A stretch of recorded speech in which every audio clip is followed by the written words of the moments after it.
money politik, pembagian sembako pasti ada dong.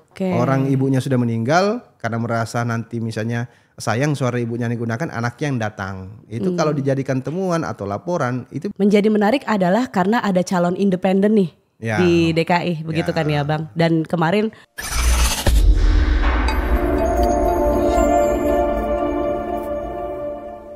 Hai pemuda Indonesia, kembali lagi di podcast Rumah Pemuda, podcastnya anak muda Indonesia. Winnie Septiana menyapa dan menatap pilkada kali ini. Ada banyak sekali ratusan kabupaten kota dan provinsi yang akan mengikuti pilkada serentak. Dan hari ini is special day karena di depan saya ada Abang Burhanuddin. Assalamualaikum. Waalaikumsalam warahmatullahi Beliau wabarakatuh. ini adalah anggota Bawaslu Provinsi DKI Jakarta. Halo Bang. Halo. Lelah sekali hari ini gak sih Bang? Biasa aja. Oh enggak, udah mulai sibuk ya? Udah mulai sibuk Ya, gak sih? tahapan pemilihan gubernur DKI Jakarta sudah berjalan lah. Sudah berjalan. Pertengahan ini menjelang kampanye di tanggal 25. Oh kampanye mulai tanggal 25 ya? Oke. Sementara pencalonan kan. Oke, kebetulan nih kan Jakarta menjadi sorotan publik banget gitu ya Bang ya. Ada strategi apa sih dari Bawaslu sesuai dengan perannya?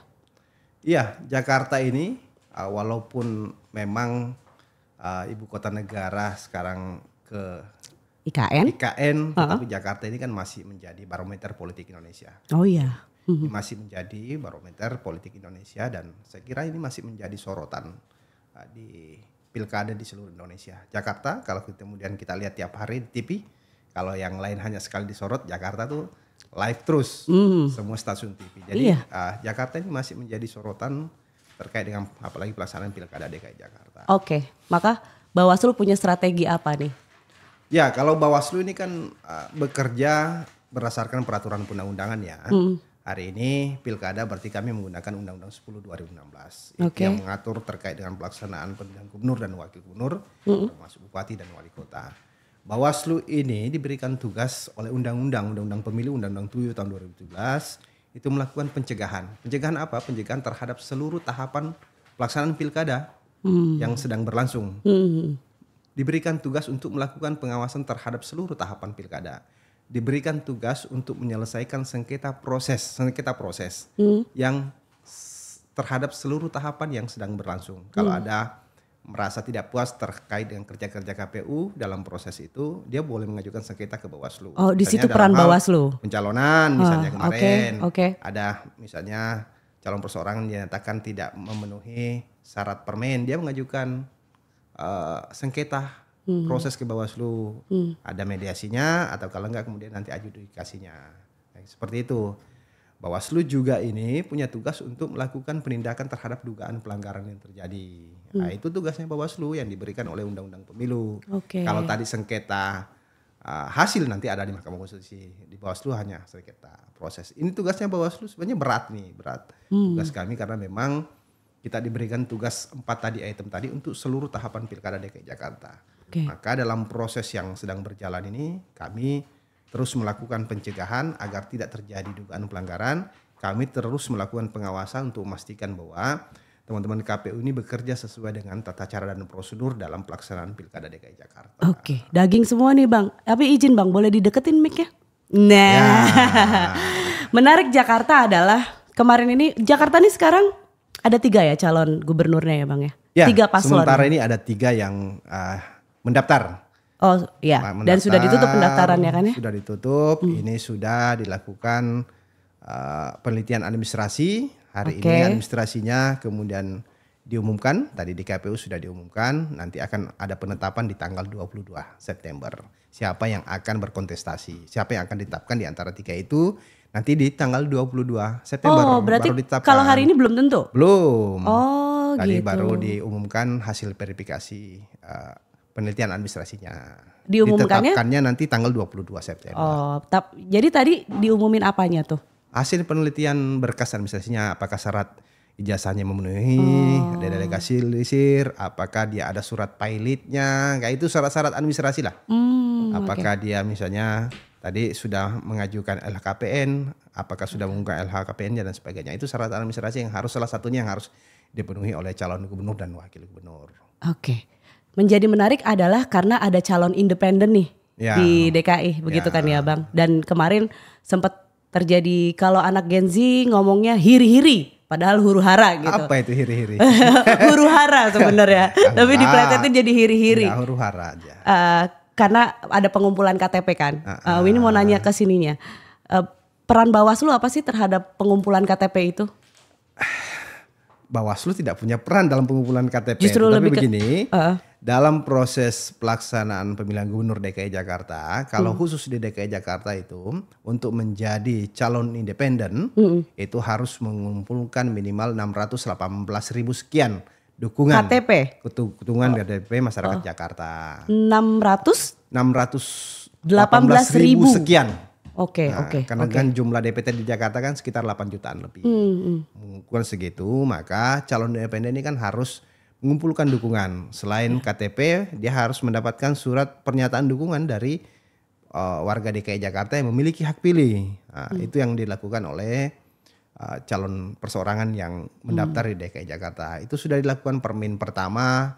Permin itu administrasinya, apakah memenuhi syarat, faktualnya, kemudian diberikan kesempatan permin kedua, kemudian faktual kedua. Memang dalam proses ini Bawaslu melakukan pengawasan.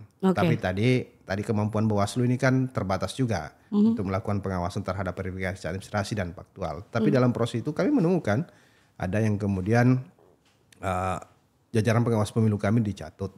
Ada sekitar 66 orang. Oh ya, wow. Dan itu sudah kita kemudian sampaikan ke KPU saran perbaikan. Oke. Yang bersangkutan kalau sudah kita sampaikan saran perbaikan itu kan tidak memenuhi syarat. Tidak memenuhi syarat TMS. Karena dalam verifikasi administrasi itu kan ada dua, memenuhi syarat dan tidak memenuhi syarat. Maka yang jajaran kami itu tidak memenuhi syarat karena sudah kita minta KPU untuk kemudian mencoret.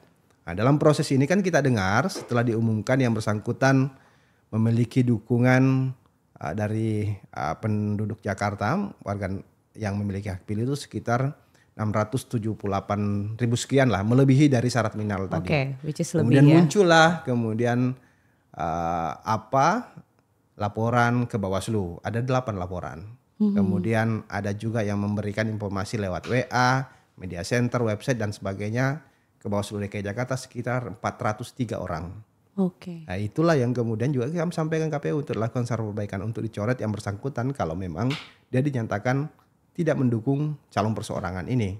Nah itu kita lakukan. Dan sudah dilaksanakan oleh KPU? Sudah dilaksanakan sama KPU dicoret 403 itu. Tetapi ketika kemudian dikurangi dengan jumlah dukungan 678.000 itu kan itu masih mencapai ambang batas begitu ya? Ambang batas minimal 618.000 itu prosesnya seperti itu.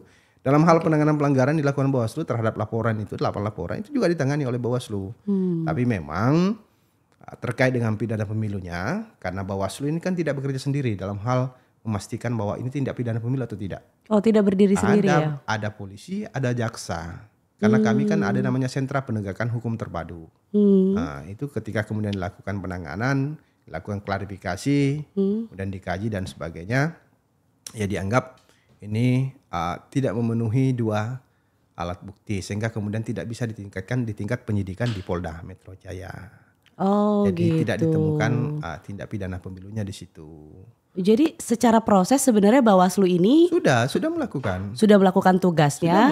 Tapi kemudian memang dilimpahkan gitu ke kepolisian. Ya karena memang kalau sudah misalnya di Bawaslu prosesnya kan tiga lembaga tadi. Kalau sudah dilakukan klarifikasi, kajian di Bawaslu klarifikasi, apakah ini memenuhi unsur tindak pidana pemilu atau tidak. Tapi setelah dilakukan kajian klarifikasi ya tidak memenuhi alat bukti kan dalam hukum harus ada 2 alat buktinya kan gitu. Sama polisi dianggap ini tidak bisa ditingkatkan ke penyidikan. Jadi tidak bisa diteruskan penyidikan karena kan prosesnya harus dinaik di penyidikan, nanti naik di kejaksaan untuk dilakukan penuntutan di pengadilan. Itu prosesnya begitu kemudian ya baru kemudian apakah ini pidana pemilu atau tidak kan kayak itu. Oke, berarti untuk sementara ini yang paslon yang bersangkutan lulus verifikasi begitu ya? Iya, boleh kemudian mendaftar kemarin. Karena memang yang ini kan persyaratannya salah satu syarat untuk mendaftar adalah dinyatakan memenuhi syarat dukungan minimal warga DKI Jakarta yang memiliki hak pilih tadi. Nah, itu baru kemudian dipakai untuk mendaftar. Nah, saat mendaftar kan ada lagi persyaratan lain.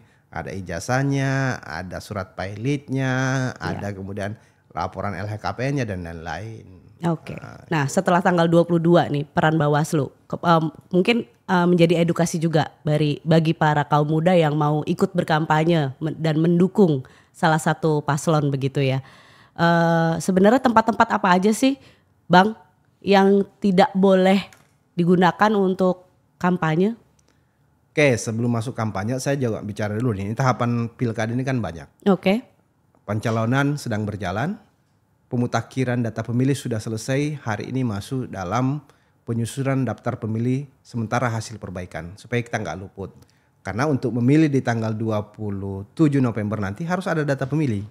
Data pemilih ini proses dari awal dimutakhirkan, Pantarli datang rumah ke rumah untuk memutakhirkan apakah misalnya. Oke, itu pun belum final ya? Iya, sampai hari ini belum ditetapkan. Nanti akan ditetapkan di tanggal 22-23 September lah dia akan ditetapkan. Ini masih dalam perbaikan. Maka kemarin juga kita melakukan pengawasan terkait itu, memastikan bahwa orang-orang yang memiliki hak pilih di Jakarta harus terdaftar dalam DPT ini. Orang yang tidak boleh, misalnya TNI Polri, orang sudah meninggal, orang yang belum berumur 17 tahun atau belum menikah, itu tidak boleh masuk. Itu dalam rangka mencegah kecurangan begitu ya? Untuk memastikan bahwa data pemilih ini clear dan clean supaya nanti ini tidak disalahgunakan.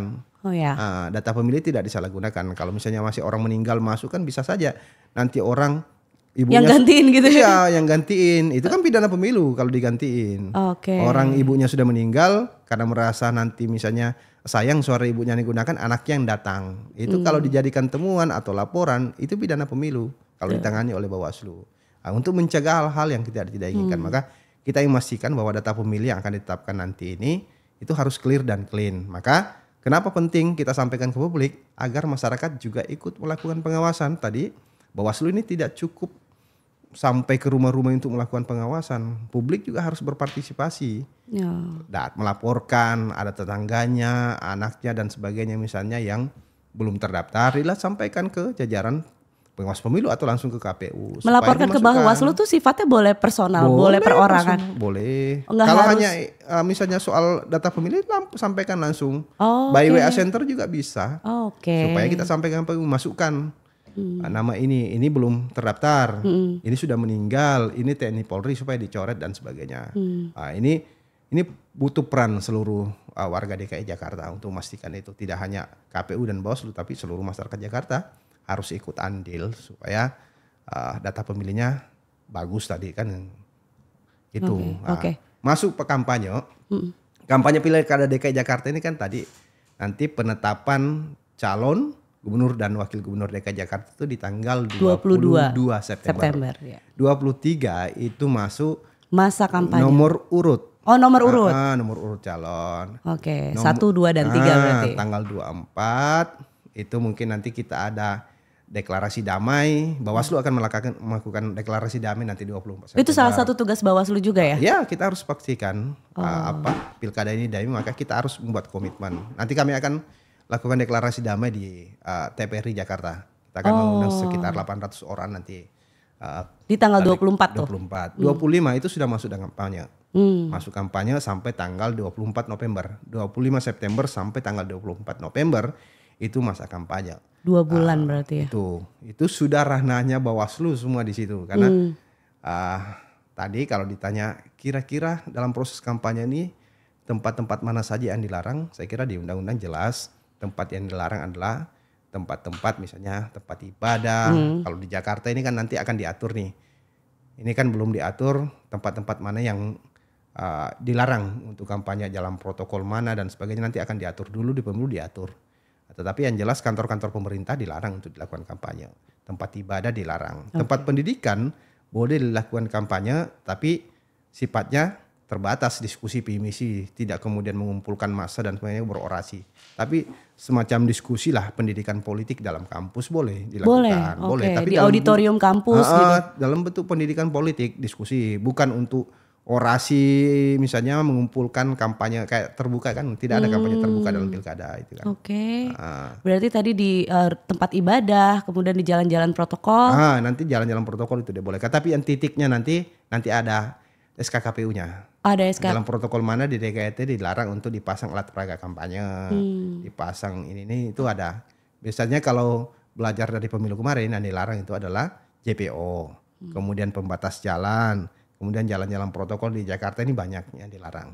Oke. Nanti akan diatur secara Gedung-gedung pemerintah tadi Abang sempat mention nggak boleh ya? Gedung-gedung pemerintah tidak Bagaimana boleh. dengan BUMN atau BUMD? Gedung pemerintah yang boleh adalah gedung yang kemudian bisa disewakan. Misalnya tempat-tempat pemerintah kan kayak stadion.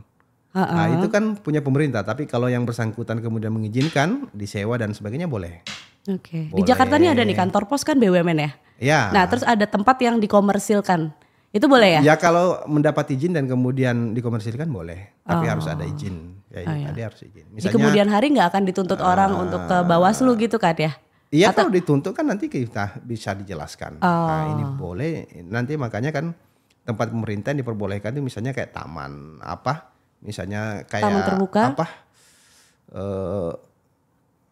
Tadi stadion, kemudian kayak lapangan dan sebagainya itu. Yang penting yang pemerintahnya memperbolehkan tadi. Dinas misalnya dinas olahraga memperbolehkan dan sebagainya. Bawaslu termasuk bertugas mensosialisasikan itu nggak sih? Oh ya, tugas Bawaslu selama ini kalau kemudian membuka IG-nya Bawaslu, Facebook-nya dan sebagainya itu kita sampaikan.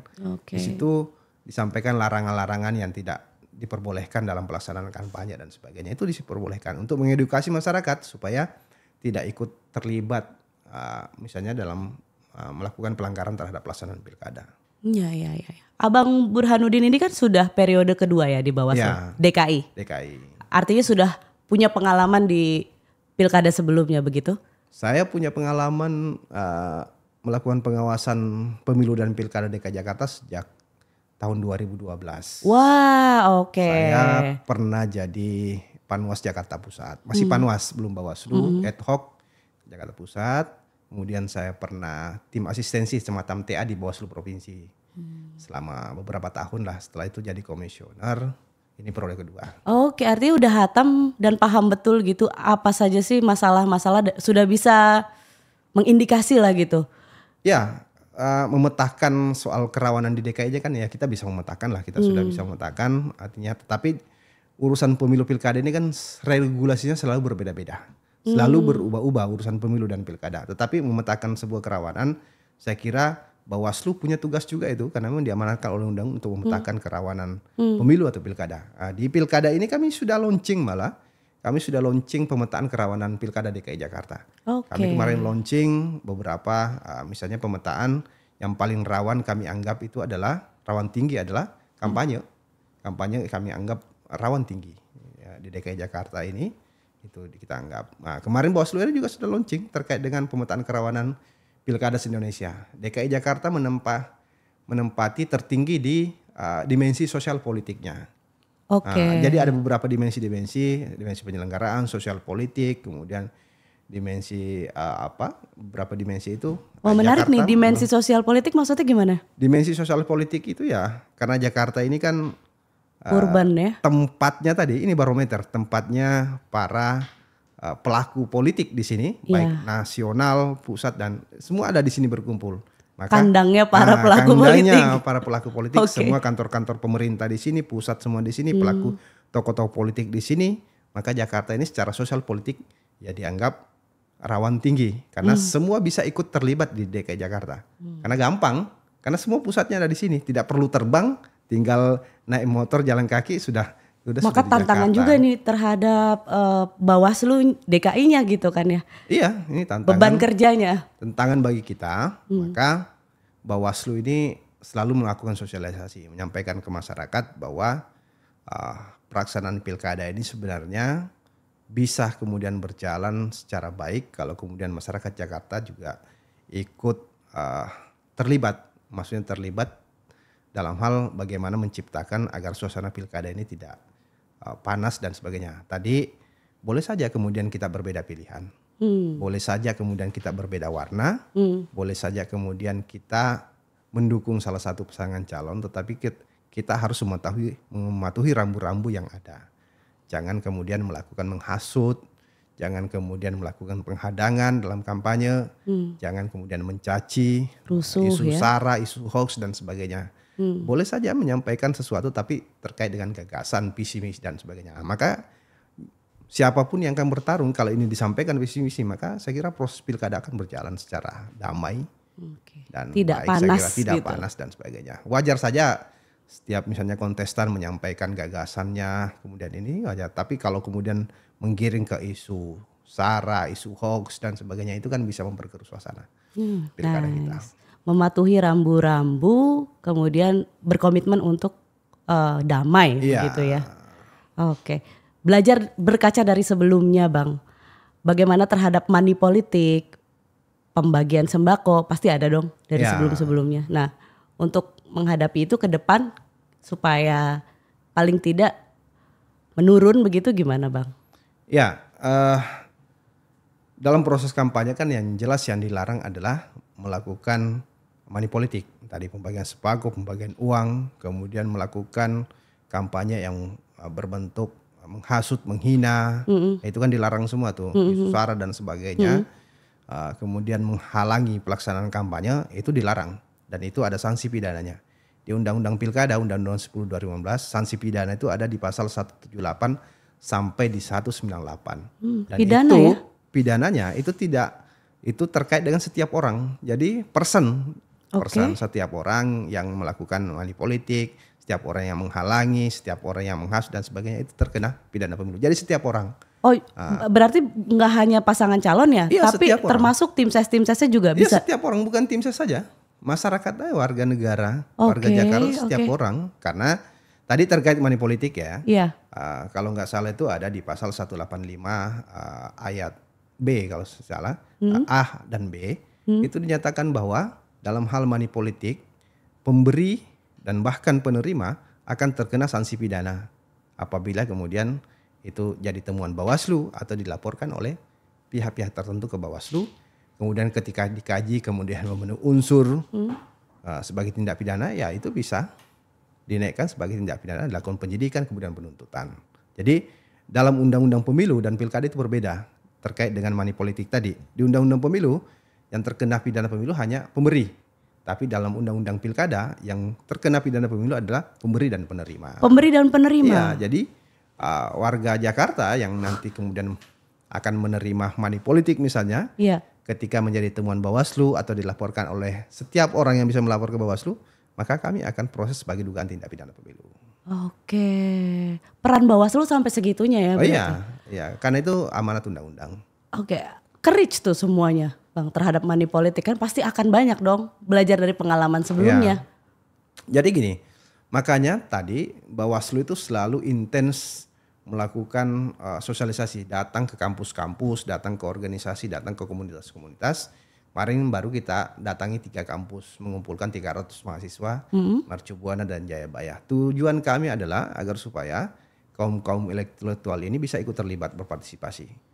Dalam tahapan pilkada termasuk dalam pelaksanaan kampanye. Jika menemukan ada dugaan pelanggaran apapun itu tadi, berikan informasi awal ke Bawaslu. Informasi awal itu boleh langsung ke kantor Bawaslu di seluruh tingkatan sampai tingkat kecamatan, atau kemudian lapor melalui WA Center atau website Bawaslu. Informasi awalnya.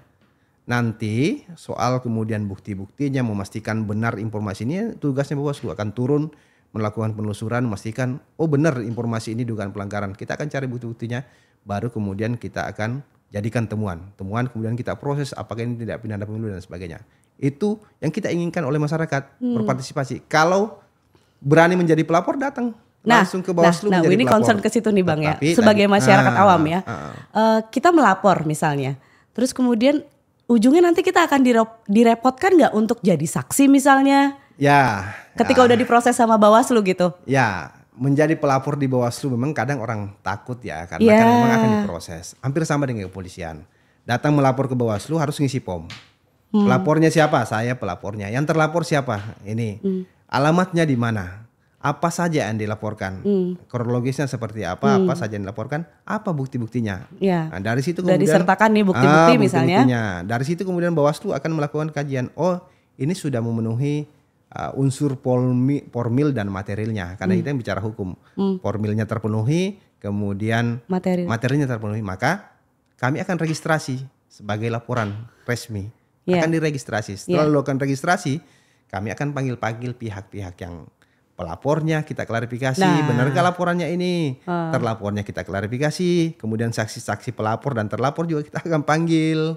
Kemudian kira-kira siapa lagi yang kemudian pihak yang bisa dimintai keterangan untuk memperjelas laporan ini. Nah, itu proses yang sama dengan di kepolisian.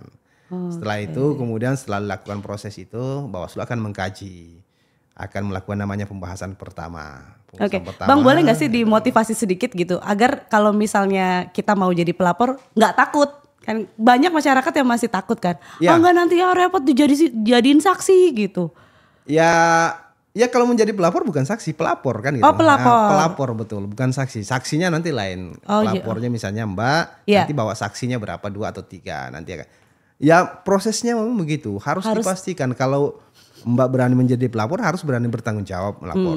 Memastikan bahwa laporan Mbak ini memang memenuhi syarat dan memang terbukti dan sebagainya. Ya itu prosesnya. Oke. Proses hukum seperti itu. Makanya tadi kalau tidak berani menjadi pelapor berikan informasi awal. Karena kan banyak orang yang takut. Nanti saya ketahuan sama ini dan sebagainya nanti saya di ini.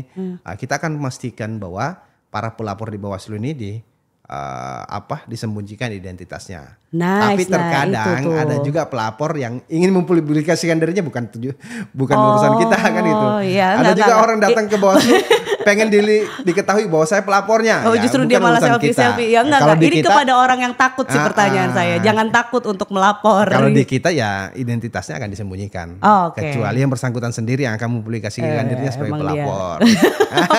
Kan banyak orang kan mau melapor tapi pengen terkenal kan itu. Karakter orang kan beda-beda ya. Kita ngopi dulu boleh Bang? Boleh. Ini serius banget perasaannya. Ngomongin Bicara- DKI emang gak ada habisnya. Iya, bicara aturan-aturan panjang.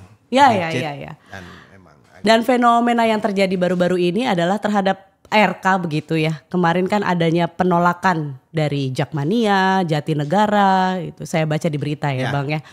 Warga Jatinegara, warga Tanjung Priuk gitu Iya. kan. Itu kan akhirnya kita publik menilainya pilkada ini menjadi tidak sehat begitu. Nah, Bawaslu nih gimana nih menanggapi itu? Ya, sebelum masuk ke situ saya ingin memberikan contoh ya, Pilkada 2017 penghadangan terhadap pelaksanaan kampanye. Kalau yang kemarin Pak RK kan belum kampanye. Maksudnya Belum. karena kan kampanye nanti di tanggal 25. 25 oke. September. Iya. Penghadangan dalam kampanye itu kan tadi saya sampaikan ada pidana pemilunya. Maka kalau kemudian belajar kita pada pelaksanaan 2017 marak kan penghadangan pelaksanaan kampanye 2017 yang lalu. Waktu itu Bawaslu DKI Jakarta itu menangani dugaan tindak pidana pemilu. Bahkan kemudian ada yang ingkrah. Ada yang ingkrah satu, saya cerita di Petamburan, namanya Pak Naman, penjual bubur. Oke. Terprovokasi dengan isu-isu yang berkembang di media dan di televisi terkait dengan salah satu pasangan calon dan melakukan penghadangan terhadap pelaksanaan kampanye. Yang bersangkutan calon turun dihadangi oleh namanya Pak Naman. Itu diproses sebagai temuan di Bawaslu, dikaji memenuhi unsur pidana pemilu, ditingkatkan ke penyidikan dan kemudian dilakukan penuntutan di pengadilan. Yang bersangkutan terkena pidana pemilu. Oke. Ini penjual bubur. Oke, Penjual bubur. berapa lama tuh tuntutannya? Karena yang bersangkutan sama kepolisian dianggap kooperatif dalam proses pemeriksaan, kemudian bersangkutan dianggap penjual bubur yang memang hanya terprovokasi dengan isu media, isu yang berkembang dan dia tidak mengetahui bahwa ternyata apa yang dia lakukan itu mengandung unsur pidana pemilu, maka dikasih hukuman percobaan, wajib lapor. Tapi itu terkena pidana pemilu. Iya. Nah, kemudian ada juga yang satu lagi itu sama, kasusnya juga melakukan penghadangan. Tapi yang bersangkutan tidak sampai kemudian ingkrah karena dia DPO. DPO tuh DPO daftar itu pencarian daftar orang. melarikan diri. Oke. Setelah dinyatakan memenuhi unsur pidana pemilu yang bersangkutan melarikan diri. Karena di Undang Pemilu dan Pilkada ini kan undang-undangnya les spesialis dan berbatas waktu dalam hal penanganan pelanggarannya. Kalau pemilu hanya 17/7, kalau pilkada ini dalam hal penanganan pelanggaran pidana pemilu itu hanya 3+2. Maksudnya apa tuh 3+2 itu hanya 3 hari. Misalnya dilaporkan ke Bawaslu itu kan misalnya 3 hari setelah diketahui atau kemudian ditemukan. Dilaporkan Bawaslu. Kalau pemilu kan 7 hari setelah diketahui. Kalau lewat dari itu kadaluarsa, tidak boleh diproses. Expired begitu ya. Namanya. Nah, di Bawaslu diprosesnya 3+2, 3 hari. Kalau kira-kira masih belum cukup untuk dilakukan kajian, masih ada yang kurang, ditambah lagi 2 hari, jadi 5 hari. Saya naik di kepolisian. Di kepolisian juga berbatas waktu, tidak boleh lewat misalnya. Di kejaksaan juga tidak, ada juga harinya tidak boleh lewat. Jadi cepat dalam proses penanganan tindak pidana pemilu di dalam pilkada ini, sangat cepat. Maka kalau yang bersangkutan itu dianggap misalnya tidak bisa dilakukan penuntutannya, maka dinyatakan DPO atau nanti SP3. Oke. Balik lagi ke isu yang tadi.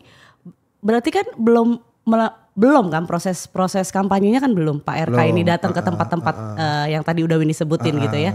Kesalahan ada di mana nih? Oke, saya berlanjut. Yang ingin saya sampaikan bahwa dalam pelaksanaan Pilkada DKI Jakarta 2024 ini itu regulasinya sama dengan Pilkada 2017 yang lalu. Kalau ada orang yang kemudian menghalang-halangi pelaksanaan kampanye termasuk menghadang, maka nanti pada tanggal 25 September sampai 24 November itu masa kampanye, maka Bawaslu akan melakukan penindakan. Kan menjadikan temuan atau kemudian menangani laporan yang dilaporkan oleh masyarakat terkait dengan itu. Kalau ada yang melakukan penghadangan, maka kita akan menghimbau kepada seluruh masyarakat Jakarta, biarkan calon ini berkampanye sesuai dengan aturan. Di wilayah-wilayah mana saja yang diperbolehkan silakan berkampanye, jangan kemudian masyarakat menghalangi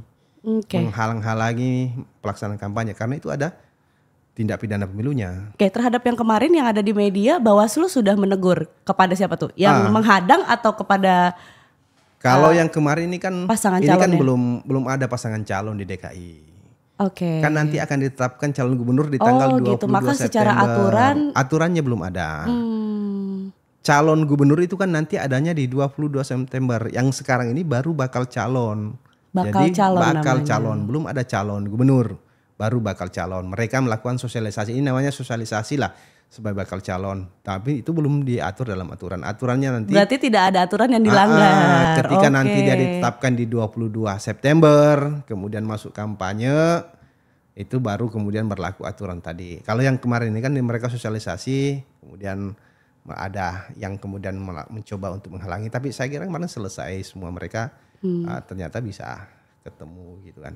Itu yang cuma ya kita menghimbau ke masyarakat Jakarta bahwa kalau pelaksanaan kampanye ini jangan dilakukan, jangan menghalang-halangi pasangan calon siapapun nanti untuk melakukan kampanye, karena mereka kan akan menyampaikan visi dan misi, dan kita berharap para calon ini juga berkampanye sampaikan visi dan misi, jangan menyampaikan sesuatu yang bisa memprovokasi, memicu hal-hal yang kita tidak inginkan, termasuk isu sara, isu hoax dan sebagainya, atau isu agama dan sebagainya. Itu jangan. Itu yang kita harapkan. Agar Pilkada DKI Jakarta ini ya bisa berlangsung secara damai. Masyarakat Jakarta ini tidak diadu domba, tidak dibentur-benturkan. Nah, itu yang kita harapkan. Menarik Bang. Tadi Abang kan bilang sebelum kasus ini naik ke kepolisian begitu ya, kemudian kejaksaan, apakah Bawaslu tetap membersamai, tetap memonitor ketika kasus sudah di kepolisian dan di kejaksaan? Ya, kalau di kajian Bawaslu pembahasan pertama kemudian dinyatakan ini adalah dugaan tindak pidana pemilu, maka dilimpahkan ke kepolisian di penyidikan Polda Metro. Ya kasusnya kemudian kita yang ngantar di sana, pelapornya yang melapor, tapi berkasnya semua diantar oleh Bawaslu. Proses yang setelah terjadi itu udah prosesnya di kepolisian. Bawaslu memonitor saja, memonitor saja polisinya di kepolisian. Polisian akan melakukan kembali itu penyidikan, memastikan alat buktinya terpenuhi. Setelah itu kemudian kalau dianggap cukup, maka berkasnya dilimpahkan ke kejaksaan. Kejaksaan diteliti lagi berkasnya sudah cukup untuk dilakukan penuntutan, akan dilimpahkan ke pengadilan untuk dilakukan penuntutan. Itu prosesnya panjang memang dalam hal tindak pidana pemilu. Belajar dari pengalaman yang sudah, tindakan paling keras apa yang pernah dilakukan Bawaslu di DKI? Terkait Pilkada DKI Jakarta? Tadi saya sampaikan ada ingkrah pidana pemilu. Itu yang paling keras ya? Itu yang paling keras pidana pemilu. Sebenarnya kita ini tidak mau ada pidana pemilu terjadi. Kalau bisa nggak usah. Maka kita dari awal sudah menyampaikan himbauan ke partai politik. Nanti pasangan calon juga sudah kami sampaikan himbauan ke masyarakat. Kami sampaikan himbauan agar aturan-aturan yang sudah diatur dalam undang-undang itu dipatuhi. Karena Bawaslu ini kan bekerja berdasarkan peraturan perundang-undangan. Iya. Tidak berdasarkan asumsi saya secara pribadi sebagai komisioner. Iya. Tidak bekerja berdasarkan tekanan publik. Tapi kami akan bekerja berdasarkan aturan perundang-undangan. Karena kami juga kan dipantau oleh Dewan Kehormatan Penyelenggara Pemilu. Oh, DKPP ya? Dipantau oleh seluruh masyarakat Jakarta. Kalau kami salah langkah dalam melakukan kerja-kerja pengawasan, pencegahan, penindakan, penyelesaian sengketa. Maka Bawaslu juga bisa Bawaslu bisa dilaporkan ke Dewan Kehormatan Penyelenggara Pemilu. Siapapun itu yang bisa melaporkan. Nah, jadi kami juga tidak boleh sembarang bekerja karena kami kan diikat oleh kode etik penyelenggara pemilu. Oke, nice. Bang, ini mumpung di podcastnya Anak Muda. Ya. Khususnya buat pemilih pemuda nih di DKI. Abang ada pesan apa dari sudut pandang Bawaslu? Ya, selama ini kami sampaikan bahwa anak muda ini kan yang menjadi harapan masa depan bangsa kita. Ya. Maka tidak boleh apolitis. Dia harus melek politik. Ikut terlibat dalam proses pemilu maupun pilkada itu sangat penting bagi kaum muda. Karena seluruh kebijakan negara ini dimanapun itu, kebijakan di sektor manapun itu berdasarkan atas proses pelaksanaan pemilu maupun pilkada, proses demokrasi. Karena di situ adalah memilih pemimpin baik di eksekutif dan legislatif yang akan menentukan kebijakan-kebijakan dari sektor apapun, termasuk sektor kepemudaan, pendidikan dan sebagainya. Maka saya kira kaum muda harus terlibat dengan perannya masing-masing, untuk menciptakan proses pemilu atau pilkada kita ini bisa berjalan dengan baik.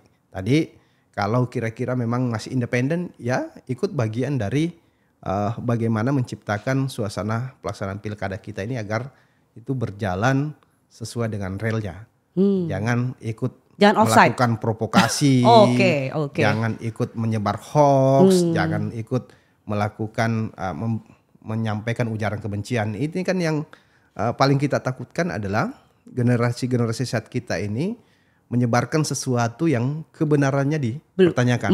Karena gadget ini paling berbahaya. Jari-jari kita ini kan selalu menyebarkan sesuatu yang terkadang kita tidak bisa validasi kebenarannya, tapi karena merasa menarik itu dikirim ke grup, kemana dan sebagai grup WhatsApp atau Instagram dan sebagainya, padahal kebenarannya belum terverifikasi, kemudian tidak dibaca dan sebagainya. Maka generasi saat kita ini kita berharap bahwa mereka sebelum melakukan men-share berita-berita itu juga harusnya melakukan validasi, memastikan benar atau tidak, agar tidak menjadi bagian dari yang memprovokasi, tidak menjadi bagian yang menyebarkan hoax atau ujaran kebencian. Ya, karena ada sanksinya. Ada sanksinya. Ya.